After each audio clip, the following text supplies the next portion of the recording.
Hey everyone. Oh my gosh, it's so good to see so many familiar faces. I've missed you guys. I'm Dr. Humphrey. I'm one of the adjunct professors at USC. Been there, I think, for now, either going to my second or third year. I was a former school counselor, was a school counselor for about 7 to 8 years. And so I've been in both, in both of your, all of you all's place and just like trying to figure out like, what am I going to do next? Right. And so while this is being recorded, I'm still going to be, we're still going to keep it real. I'm just going to be really honest with you all. Right. And then at the end, of course, you all have my contact information, but then reach out and really when people say reach out, everybody's kind of like, okay, but they never do. So really reach out if you have questions. It's so important. And we'll talk a little bit about that as well. So I guess I'm also a licensed clinical professional counselor. So I do have a private practice where I see clients. And so I'm going to share a little bit about that experience and what that looks like on my end. I'm also going to share a little bit about what you can do with a degree if it's not school counseling. And so you'll see what options we have. I do have a PowerPoint, but as you all know, who if you've had my class, I rarely use PowerPoints. I use it for, you can always have it and you can always go back to it, but really, it's more about kind of having a dialogue. So I'm going to be asking you all questions as well throughout the presentation, and I feel like that's one of the best ways that you'll also kind of get your answers answered or your questions answered, and then I'll be able to also know what you all are trying to like look more for or what you're interested in. Before I do that, super proud of you all for just taking leadership roles and really putting something together and really listening to just the other students and knowing like that this is something important to talk about. Let's just be completely transparent. The reality of it is you all are graduating and some of you are graduating soon, but the positions may not be available or may not be open. And so it is this almost like this anxiety or this nervousness or fear of, okay, so what happens next? Like I have this degree, I paid this money, you know, what am I gonna do with this? Like, did I just waste my time? Did I just like did this is this not gonna happen for me or what? So be real with that emotion and that feeling because it's real. And I want to address that. So one of the things in counseling is that you want to address some of the feelings that you have. As counselors, we sometimes hold those back and we don't express them or we don't say anything. And we're just kind of like, oh well.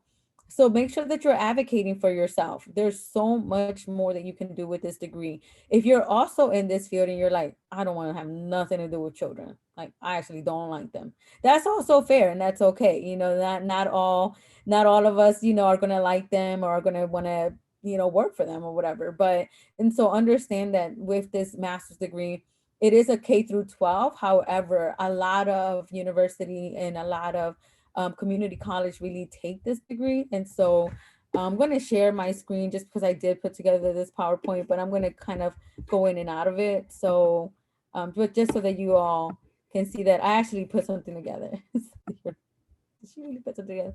So I titled it What's Next. So in the agenda today, we'll learn a little bit about the different career options after graduation with a master's in school counseling. We're going to talk a little bit about interview best practice and then networking. And so I picked those three things because they kind of go hand in hand together.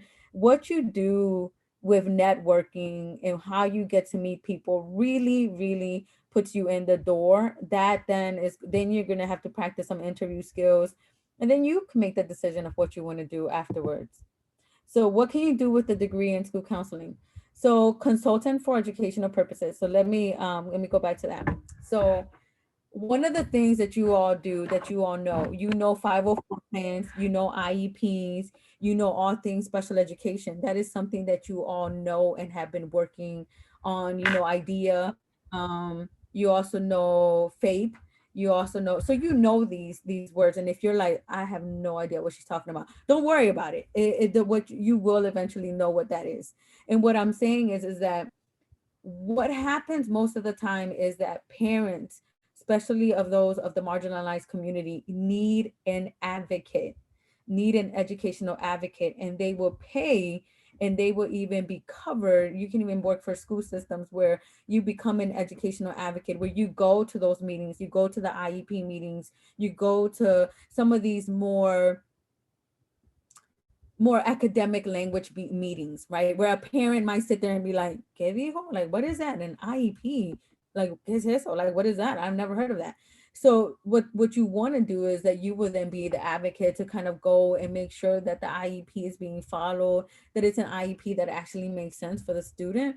So with this master's degree, it does open that door for you to then now become that advocate or become that person to kind of really speak to and say that's actually not what we're not going to do that.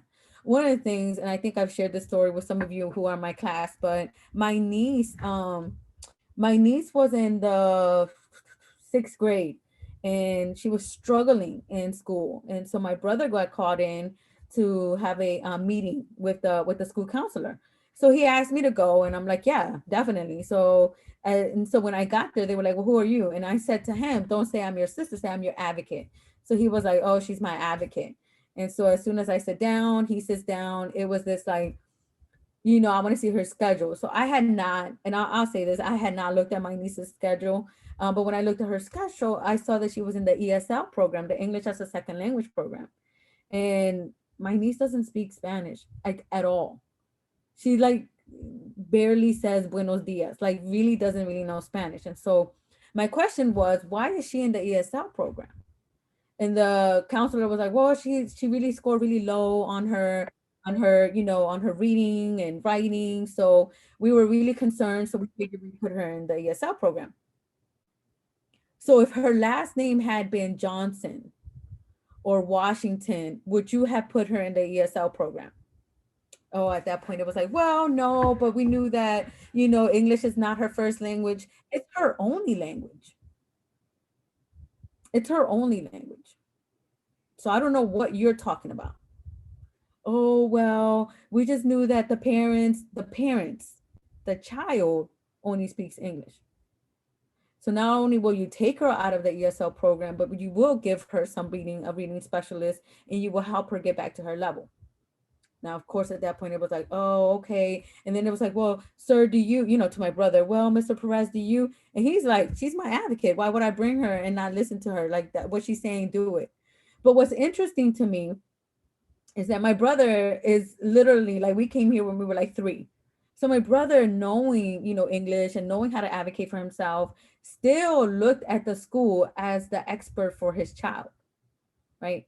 So you can become a consultant and an advocate for people that have these type of situations where you can go in and say, don't do that. We're not going to do that. And now there's nothing wrong with being in the ESL program. If you qualify for it, it's a great program. The goal is to exit the program, not to stay in the program. So what I learned from that is that how many more parents and how many more families need that support.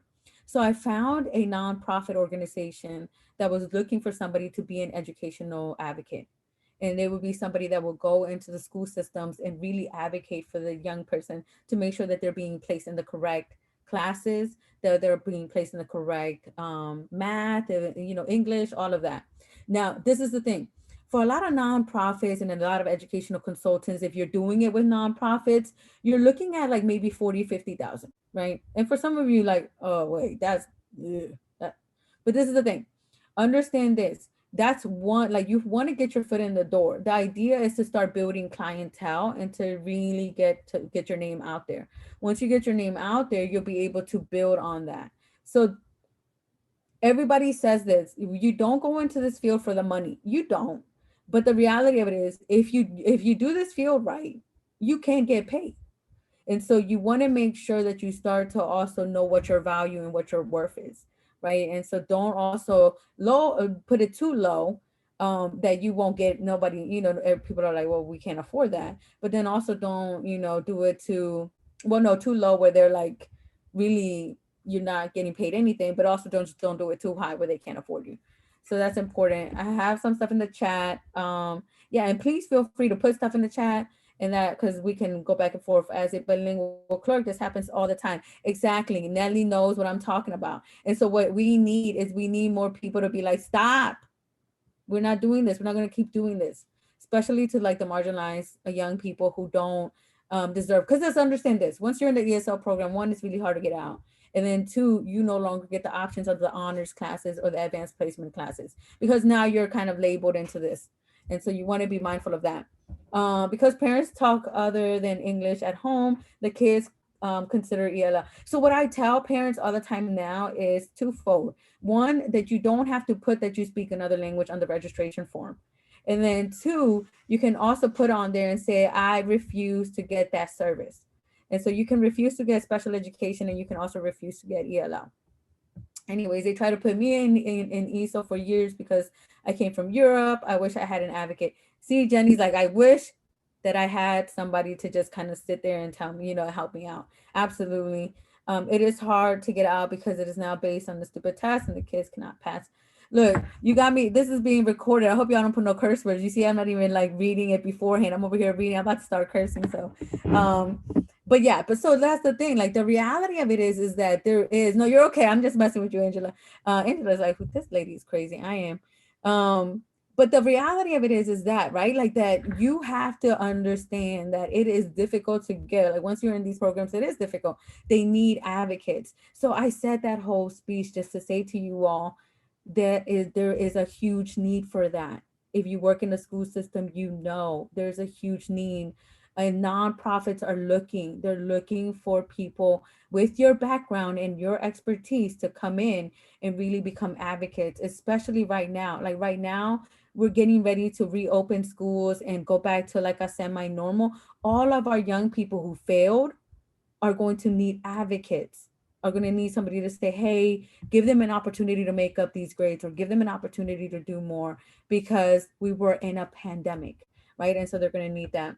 Some kids go to middle school still in the yellow program, and it's embarrassing for them. It is. For a lot of them, it is embarrassing. And they're like, why am I in this program? That's the other thing. A lot of young people don't understand. Oh, wait. A lot of young people also don't understand why they're in the program. Like they don't even know what's on their IEP. They don't know what's in the ELL. Like they don't even understand that process, right? So you want to make sure that you're also helping them understand that. All right. So back to this, a private counselor for college and career readiness. So let me say this: I have friends who are doing really well for themselves, and what they're doing is that, I don't know if any of you have ever worked at a private school, or if you went to a private school. If you have, or if you know anybody. Now, private schools, the reason why the tuition is high is because the goal is for the student to get into college. That is the ultimate goal, is for that young person to get placed into a college or university. And so what is happening now is, let's say that I go to a good or a more affluent school. It's not a private school, but it's a good affluent school. I'm not still gonna, the reality of it is all schools don't have the ratio that the American School Counseling Association is saying. Most schools are gonna have between 300 or 500 students per counselor. And so what a lot of these parents are looking for is for that private school feel, but not have to pay the private school money, right? If that makes sense. And so what they're looking for is they're looking for school counselors that understand the process, that understands the college application process, the financial aid process, the writing the letters, the making sure that the community service hours, that the student's resume looks good. They are looking for somebody that can walk them through the entire process from start to finish. Guess who has that? Ding, ding, ding. You have that. And so what will happen is, if you create a consultation where you are now providing college and career readiness for parents and students who want to go to college, you are now marketing yourself to become a consultant that really has your own caseload. You can have 20 students and literally charge between 150 to almost 300 an hour, like on a weekend, to really sit down and really help that young person get into a college or college or a university. And so what you have to do is you have to know the process. Now, if anybody knows the process of having to get into a nice school like USC, that had to have a undergrad degree, that understands grade point averages, that understands the importance of like writing a good letter, it is you. Right. And so you can start marketing yourself and saying, hey, I can guarantee that your child is going to get into at least one of their top choices. And so the idea is that you help a young person, one, get into a school that they're definitely going to can get into, get apply to a school that they probably will get into, and apply to a school that they won't, or that they would have challenges. Out of those three, there's one that's guaranteed. There's another possible, and then there's another like far-fetched. But imagine if they get in, and then imagine if they get that scholarship, or if they get that financial aid. That's how you start building your portfolio. And so again, I can't afford a private school for my child. It's like 70, 80,000. I can't afford that. But I can afford the 300, 400 of like, per session to meet with a private school counselor to help my child get into a university or college. So understand that that's something that you can do. You can even, let's say you do become a school counselor. You can even do that on the, like, so my friends that do it, they do it on the weekend. And so if you're like, oh, I want to learn more about that, send me an email. I can definitely connect you to those people who are doing that, because what I tell you is they have a whole system down packed. Like they meet with the student. My friend Ed Reed, and I think some of you might have met him at some point. He does, I want to say 6 sessions. And in the 6 sessions, like the last session is really like submitting everything. Then they wait for 4 months to get the results. Once they get the results, he's like, you can pay me when you get when you get the yes or no, the admissions letter. So the parents are like, oh, that sounds great. You already have a one guarantee that they're going to get in. And so once you have that one guarantee that they get in, that's it, right? And I'm not saying to like dupe anybody or whatever. I really help these young people. Like he really helps them out, like from the start to the finish. And these are young people that just, the reality of it is, I don't know how many of you, maybe it was just me, but I help my siblings fill out applications. I help them write their papers. We were first generation. And so as a first generation, my mom didn't read my papers for me. I wish I had somebody that could just read my papers and be able to say, yeah, your story sounds good. They're going to accept you. Da da da da. Your, financial aid. I did the financial aid. I filled out the FAFSA for myself, for my siblings, and it's to the point where like I was just like, I hope I never get audited. I hope nobody listens to this and then they're gonna audit me. But that's the thing. Like I was just like, look, it says to look on page 28, number 10. So I'm just gonna put that number in there. Maybe it works, maybe it doesn't. But that's the reality. You will be working with that family and really helping them with that. Because it can be challenging. It's not easy. The whole application process, the college application is not an easy process. I mean, they're trying to make it easier now with the Common App and Naviance, but who knows those programs? You do. You are the expert in those programs. So you sell yourself to that. This is the thing. As school counselors, we're very humble. We're very like, no, I want to be behind the scenes. You can be behind the scenes. Nobody's saying like, go be boastful and be out there. But what I'm saying to you is if this is the route that you want to go, you can definitely make a good living off of it. Lily said, I had to advocate for my son last year. He was automatically put in ELL programming when he was at the top of his class and his assignments. Ooh, that's making me mad. Let me know if you need me to talk to somebody. The ELL teacher had nothing to say because of this program. I had tools to stand up for him, something that I was denied when I was in elementary school. Exactly. Did you mention the application other languages? Yeah, so it's usually when you put other languages or that there's another language at home. And sometimes it's just based on your last name. They see Garcia, they see Lozano, and automatically they put that. I struggle. So one of the things I would say is use your name for, so how do I say this? I'm trying to be politically correct. So my last name is Humphrey, but my maiden last name is Perez. So whenever I'm applying to certain jobs, I'm Perez Humphrey. I'm sometimes Perez Humphrey, Perez Guevara Humphrey. And when he said Jaraí Perez Guevara de Humphrey, like I will say the entire alphabet of my name, right? Because they're looking for a bilingual person.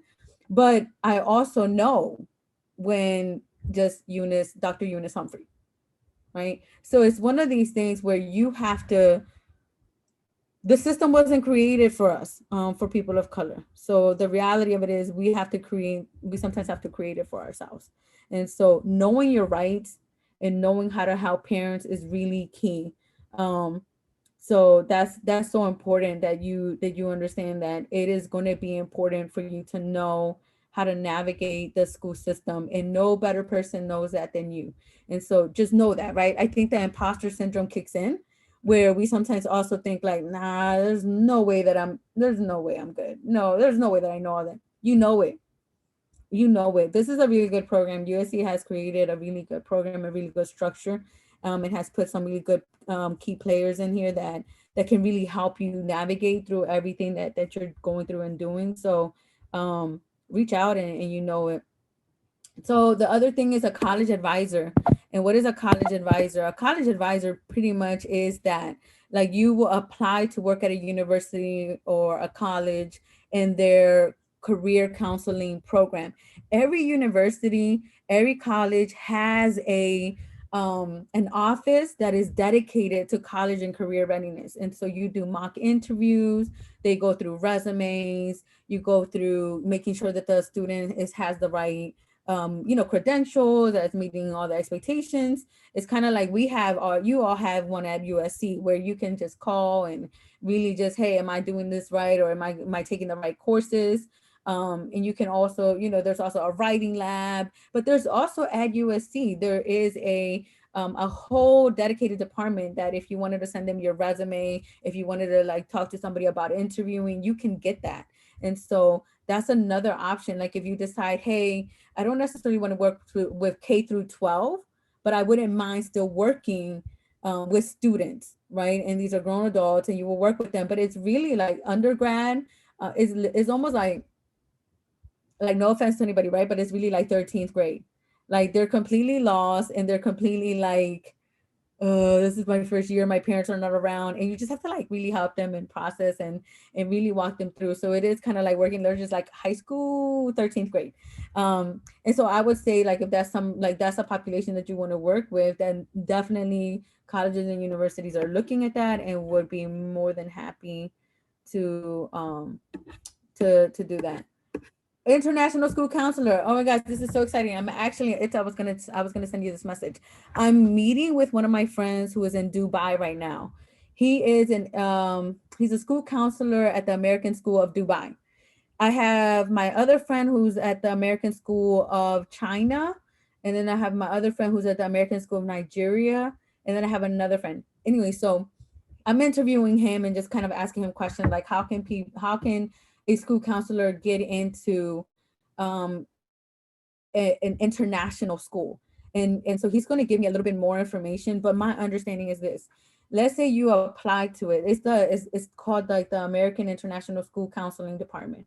Um, let's say that you apply to that and you decide, you know what, I want to become a school counselor in China.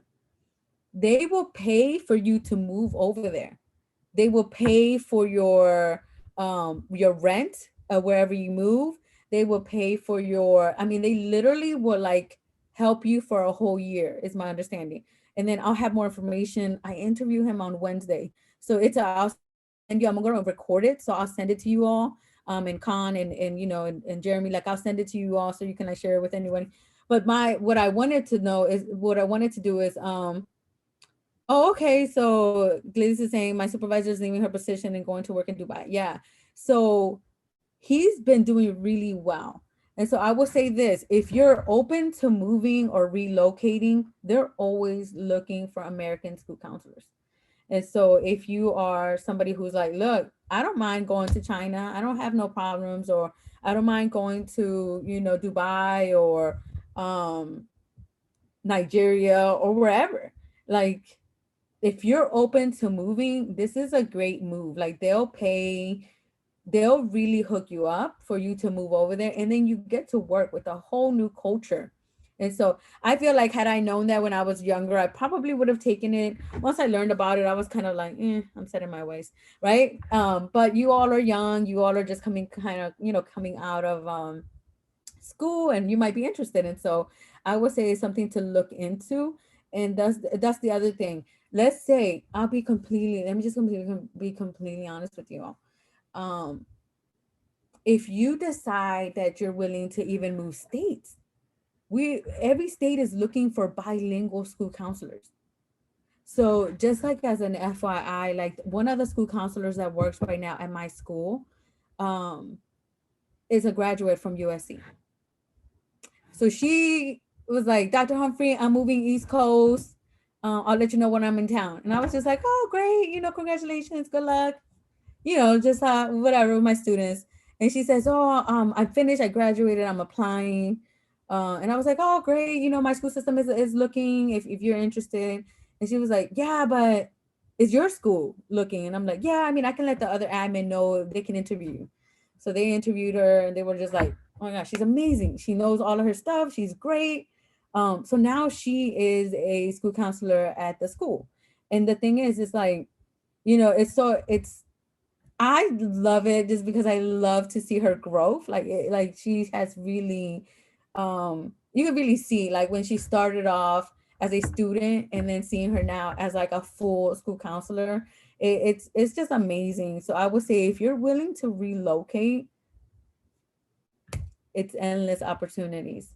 Um, Gladys said, I don't think that matter. I felt the school judged him on the color of his skin. My daughter had the same application process and was not added to any EOL classes after revealing that on other moms in my neighborhood. They did mention the schools having problems in addressing any race. Yeah, a lot of schools are going through like the whole race issues. I'm glad that it's being talked about now though.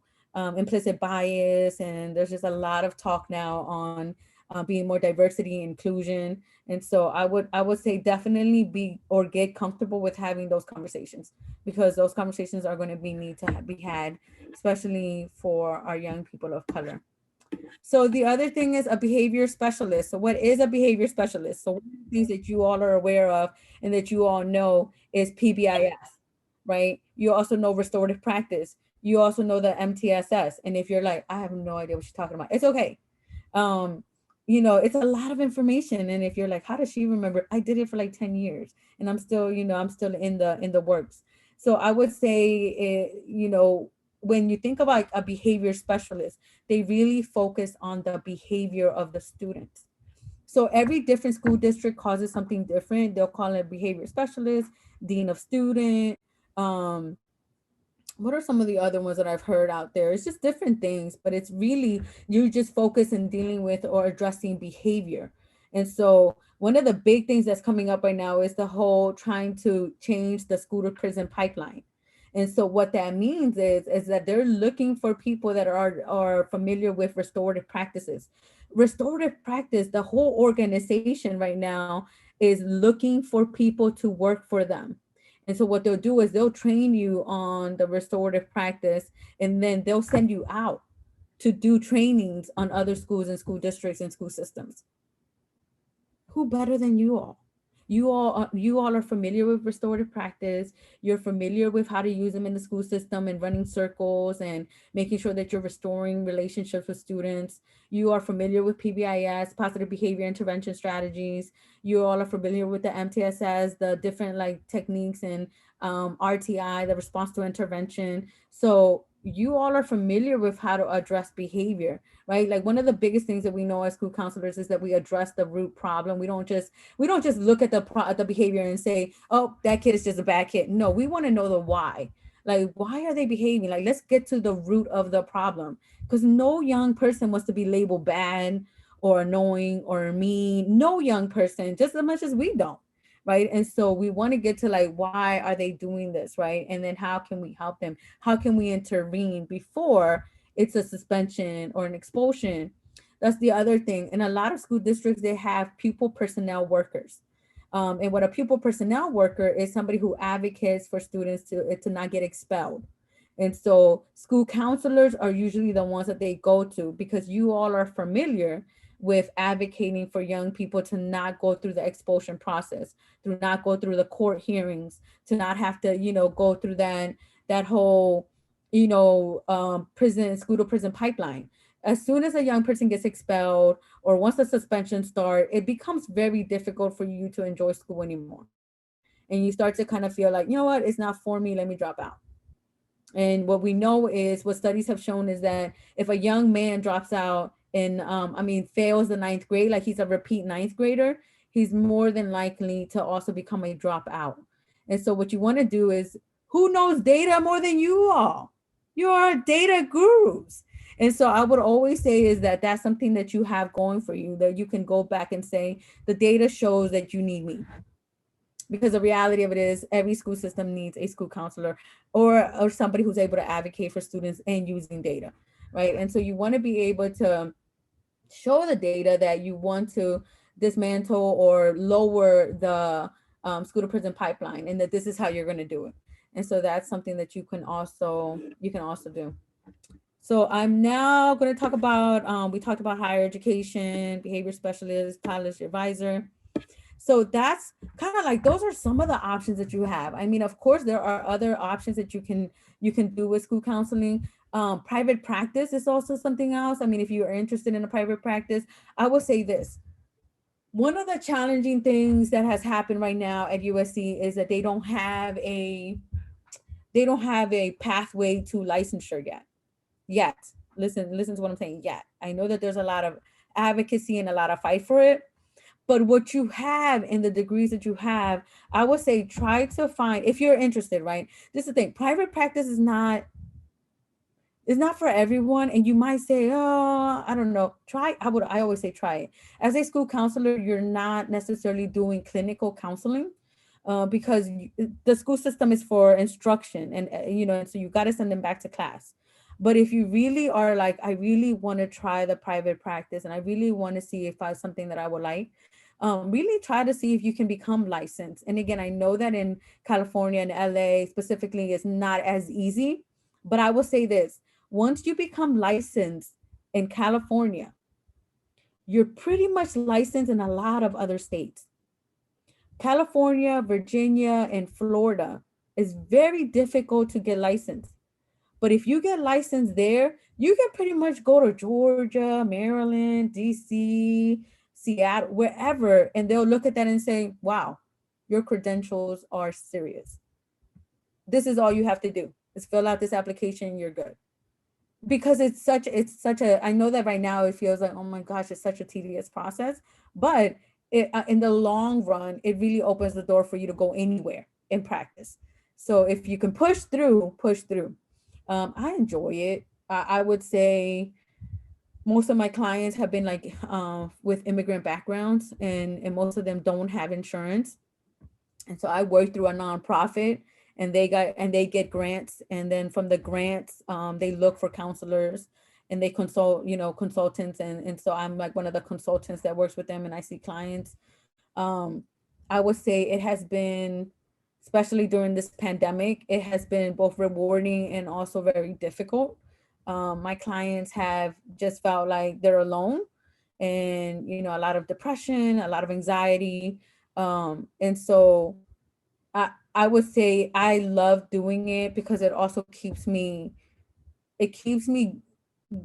doing research and growing and continuing to grow, right? To continue to help my clients.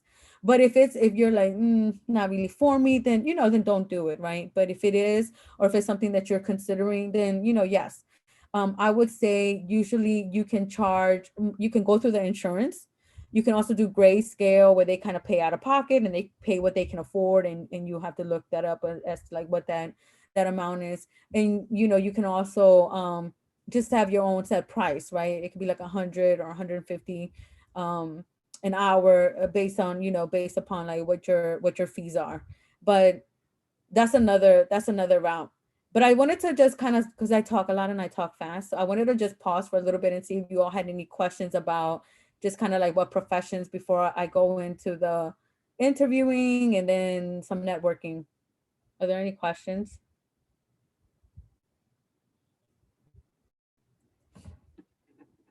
No? Okay. Can we teach at the JC? You can. What you will have to do, it's really okay. So I'm gonna be completely transparent with you all. It really is going to be about who you know. I would say if that's something that you're interested in, and like look at the community college already, um, the junior college, and then start meeting some of those folks. Because then once they say, oh, we're actually looking for a So it won't be necessarily school counseling. It'll be something like psychology, or it'll be what are some of the other ones that I've taught? So psychology, the other one was like family services or communications. It'll be some of those courses, but get your foot in the door if that's what you, I'll be honest with you all. So one of the things, I was just telling my husband this, one of the things that I have enjoyed the most, that I would be willing to like leave everything behind, is teaching, is being a professor. Like I would become a full-time professor. I enjoy it. I think that it's because it also forces me to like learn and grow, and I have to like keep, keep making sure that my research is good and that I'm learning. And so I would definitely say that that's something that I enjoy. So if you think about, if you're like, maybe I want to teach, or maybe I want to teach at the master's level or at this level, I mean, that's the other thing I would say, don't stop at the master's. Like if you want to keep going, go for your doctorate, right, in counselor education and supervision, and just go to that level, and then you'll definitely be able to become a professor and do some more research. So that's also another option. Any other questions with regards to that? Okay. So I hope that was good information. I mean, I know it was a lot of information, but just those are just some of the fields that my friends have gone to that didn't become school counselors, or who were like afterwards, like, I'm actually not interested in becoming a school counselor anymore. They've gone through those routes. Another one of my friends, what she did is that she created an app, but she was always very techie. And so she created an app that really tells students like how they're doing with regards to graduation. It's almost like Naviance, but it's easier to use for students. But that's something else that you can do, is that you can also just help young people understand what they need in order to graduate. And so even if you do like the breakdown, again, all of that is consultation and just really helping them go through that process. So I'm gonna move into like interview skills. It's unless there's something else that you wanted me to address with regards to that. I think there's a question for you. Do you see it a challenge as not having done research for master's for a PhD? No, so this is the thing. Well, you might not have done, you all have in this program, you do extensive research throughout the program. It doesn't feel like it sometimes because it's papers, it's like 10-page papers here, 5-page paper there.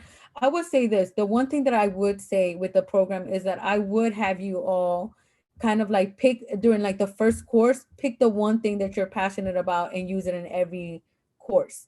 Just so that you become like almost an expert in grief, or an expert in ADHD, or an expert in such and such, right? But you don't have to. I mean, the reality of it is that starting in the program, so from now on, all of your papers should have research in them, should have, such and such 2001 said da da da da da da da. Like you should be doing research at this point. For my master's program, so we had to do almost like a capstone project. It was like a small dissertation.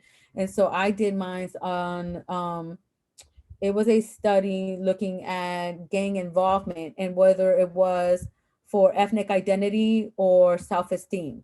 And so what I wanted to know is like, why were young people joining gangs? And so I put together a survey. I sent it out to all of my students that were gang involved, and then I sent it out to some of my students who were not gang involved, and just kind of seeing whether or not if it was more like ethnic identity, like I don't have anywhere to belong, or if it was I just have low self-esteem and I need friends. And so what I found out was that it was really big on ethnic identity. Like people really just want to belong. They want to look for family. And if you think of like Maslow's hierarchy of need, that's definitely there. So I would say, um, yeah, so you do research proposal, 25 to 30 page research. So you will eventually do some research.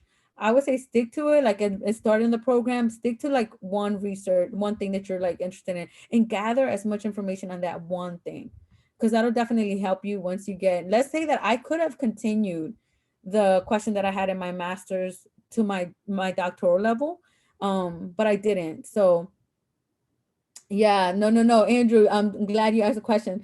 But so the good thing is, Andrew, is that you're not getting to see that the 10-page paper or the 5-page paper that I asked you to do is nothing, because you're gonna be doing a 25-page paper. So get ready. But no, but the reality of it is, let me just be clear. Like once you do, so my dissertation I think was like 200 to 300, like 278 pages. where it might be like, oh my gosh, who has the time? I mean, you're doing this paper for almost like a year and a half, but really you're writing it in like your first year. So you have all of these research and all this paper. So once you do that paper, like a 10-page paper or 5-page paper kind of seems like, oh, okay, I can do that in like an hour. Um, so I would say is don't get like nervous or anxious about it. You'll be able to do it. Like you'll get there. Like eventually it's like a 10-page paper, then you add a little bit more, then you add a little bit more. So you'll be able to do that. Good questions. Any other questions? I have a quick question. Aside from the LPCC certification, do you recommend any other ones, like on top of your head, like if you recommend any that we could go for, or like aside from like the ASCA certifications, like the training specialist, do you know any other that we should go for? Oh my gosh, good question. So yeah, absolutely. So when I went to interviews, one of the things that I did is I did all of the ones that the American School Counseling Association provides, like the ethics, bullying prevention, leadership. I would say try to go through all of those, and as many of those as you can, especially at the student price. Because it gets more expensive once you graduate, but at the student price, definitely. There's also a oh, what is that one called? It's on trauma, but childhood trauma. I will have to look for it, but it's all on trauma for the childhood. Um, it's like childhood adverse trauma training, but I'll have to look for it. The other one is assist, which is a suicide prevention training. Another one that I would say that you can get is what is it called? CISM, critical incident stress management, and that one is more for if you're if there's anything like a earthquake, right? Like California is really known for earthquakes, right? And so if there's like a huge earthquake and something happens, you'll be CISM trained, so you'll be able to go. So I used to work with the police department, and because I was CISM certified, I would go to like the disasters and be able to really assess and really help the family. So it was critical incident stress management, that you decrease the stress. So that one is a good one. I mean, the real, there's so many good stuff out there. Try to see if there's any that are free, then try to see if there's any that, you know, if you pay, you still pay the student price. But those work. I in the interviews that I go to, and when I had my portfolio, I would put all of the certificates, like all of the different certificates that I would get from them. At one training, I mean, at one interview, I said, well, I'm a bullying specialist. And so they were like, you mean prevention specialist? I was like, oh, a little bit of both. I mean, who is it? And they were like, I was like, oh gosh, I'm not gonna get the job. They called me and I got the job, but I was so nervous. I was like, oh my gosh. But yeah, you're it's a prevention specialist. So that one was a good one. I'm trying to think of some of the other ones, but I definitely did. So the master's program that I was in, and maybe this is some feedback that I'll give USC, we had to go through different certifications and trainings. Like that's something we had, like professional development, so that when we left, we had to at least have like 10 hours of some professional development. Oh, another one that I went to that was really good was on grief. So if you can find anything on grief, because right now it's such a huge thing, especially with COVID and everything, like students are coming back. If you go to an interview and you say, I'm a grief specialist, I know how to, you know, lower anxiety, or I know how to, you know, really deal with like the grief process, that's probably going to be a huge thing. So that's a So good if one. we're having like anything that we've learned over the course of our education at USC that we found a huge interest in, like for me, I want to focus on elementary, so like play therapy or art therapy, things like that. You would definitely recommend that we maybe spend some extra time really developing that skill to add to our resume. It's worthwhile, you think? Yeah, it is. The So expertise. especially at the, yeah, so one of the things, especially right now, right? Like, so if anybody here does anything on anxiety, anxiety is like the big key word right now. Anxiety, trauma, being trauma informed. Like those are key words. So I would say with elementary school, there's a lot of things out there with like dealing with students that have ADHD or anxiety. And it's through art therapy, through play therapy, through and all of those can really help because they want to know like if these young people can't express themselves verbally, how else can they express themselves? And so as a school counselor, you can always say, well, they don't have to express themselves verbally. This is the way that I would help them express themselves. So yeah, definitely. And then you all know, like, art therapy and play therapy is just another form for young people to express themselves. So I did my internship at a play therapist site. I actually am working towards the process of becoming a play therapist, and I really enjoyed it. Like the way that young people really, I mean, they don't even know. The other one that I really love is sand tray. Like, you don't even know that you're doing therapy, or that you're like in the process, and you are, and it's such a healing process, and you don't even realize that or recognize that. So that's a good one. I'm trying to think of like some of the other ones. There's gonna, I mean, a lot of new developments are coming up, and a lot of new things are coming up with movement and trauma informed. Nelly? Yeah, so what up, Trojans? I know with my cohorts, I have been pushing about the diversity, inclusion, and equity training that's free right now through the American School Counselor Association. One of the other things that we have been hammered on since we started this program is diversity, inclusion, and equity training. And a lot of companies right now are looking for program managers that can help the company with diversity, equity, inclusion programs. So right now, I think the DEI training is still free. So and you get 50 credit hours once you complete it. I've already completed it, so if you guys have any questions, I'm happy to help. Yeah, definitely. ASCA is definitely, if you're not a member, I would say try to become a member of the American School Counseling Association. The American Counseling Association is currently having their conference right now. Um, and so they also have a lot of just neat presentation. Shameless plug, I'm going to be presenting at one of them. But yeah, but so that's, I would say that that's also like really good. It's just to like start attending those conferences and start to just be more involved in that, especially with the school counselor one, because that's what you all are aiming to be. Like, their conference is coming up in the summer, and I think it's going to be like in Las Vegas. And but that's really like, so networking is really important. So I wanted to just touch a little bit about networking, because sometimes we don't. A lot of the ways that you're going to get the positions that you want is through networking.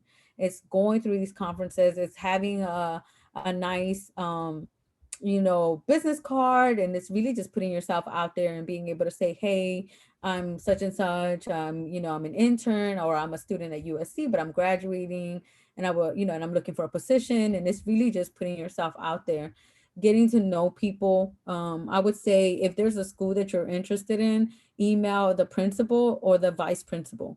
So email them, right? So sometimes we go through the platform, but in the platform, you become one out of 200 people that applied, right? Emailing the principal and sending them a good cover letter and saying, hey, Dr. Humphrey, I saw that your school is looking, I'm bilingual, I could really work with children, I'm data driven, all of that, like really make yourself known. They'll be able to say, did you already apply on the platform? And you can say, yes, I did. Make sure that you apply in the platform, and they'll say, okay, I'll put your resume and I'll talk to my HR department and make sure that we interview you. And so, that's what I know for me right now. Like, I'm getting forwarded a lot of different things where it's like, hey, can you interview them? Or do you think that there'd be good candidates, or can we at least process them? And so I'm like, okay. And so the interview process is starting now. So I would say start really putting yourself out there if you're graduating in May. Like, don't wait till like, oh, well, I haven't graduated. It's okay. So most schools, most organizations know that it's coming. And so you can start applying and say by May, or, or you can even, I think that the way USC does it is that you can even confer it a little earlier once you've done all your courses, and say, hey, I'm just walking in May, but I'm done with the program. So you can also do it that way. So that's good. Any other questions? Jesus, it's so good to see you. Well, your picture, feel like. Hey, Dr. Humphrey. Sorry, I was driving. I don't want to be too distracting, but good seeing you again. And I know you have a lot of information for us, and didn't want to miss this. So thank you for coming by today. Okay, yeah, no worries. Yeah, I just wanted to say hi. So I'm good to see you. ASCA is taking conference ambassadors applications right now for the conference. Yeah, absolutely. I would say do that. I think I did it like my first year. So I then became, I don't know if you all are, but members, but I became a member of the Maryland School Counseling Association, where I was just serving as like a board member. And then I moved up to the vice president of the middle school, so the secondary. And then I moved up to becoming the president of the Maryland School Counseling Association. And so I'm not saying that you should do all of that, but what I'm saying is to start getting involved, because what will happen is the people who come to those associations, so like the California School Counseling Association, and it's huge. But if you start going to those board meetings, you'll meet some of the people who are leaders in their school systems, right? And so those are the people that you want to then connect with, because if anything comes open or if there are any opportunities, those are the people that you now know, and that you can be able to say, hey, where's that happening, or how's that happening? Like I've met, so when I was the president of the Maryland School Counseling Association, we will go to the Learning Development Institute, which is like a week before the actual conference, and all of the presidents would be there. And so I met the person who was serving for the California School Counseling Association, and they were doing some really neat things. And so I would say they're still really, they're a large organization and they have meetings, but right now all the meetings are still virtual. So I would try to, if you can become a member and if you can go to any of their board meetings, that would be awesome, like good, in order to like really start putting your name out there. So that's another idea.